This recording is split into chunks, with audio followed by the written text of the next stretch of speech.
praktiski iepazinām sevi labāk. Mēs sevi tā kā, vismaz es sevi daudz labāk iepazinu un atklāju lietas par sevi un radu labākas atbildes priekš sevis, kur iet tālāk, teiksim tā.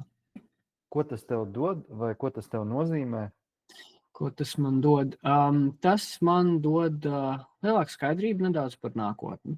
Tas man dod lielāku saprašanu, tiešām kādus nākamos soļus veikt, vismaz nākamos mēnešus.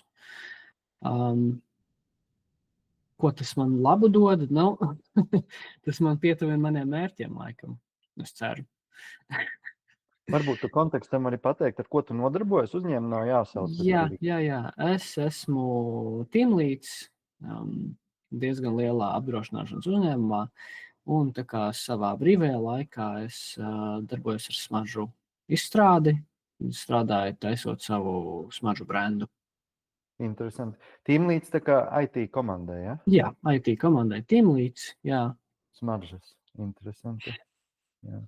Okay. Atgriežoties pie tā workshopā, ja tev draugs jautātu, kas tas tāds īsti ir un vai man ir vērts uz to iet, vai drīzāk, kad man ir vērts un kad nav vērts? Vērts ir atnākt tad, kad ir iestrēgšanas sajūta dzīvē, un es domāju, ka tieši tajā brīdī, kad tev ir jāapstājas, jāpārdomā, uz kuriem tu tālāk gribi iet, kas ir tas, ko tu tiešām gribi, tas ir tā, ka tajā brīdī ir vērts atnākt noteikti uz šo pasākumu un,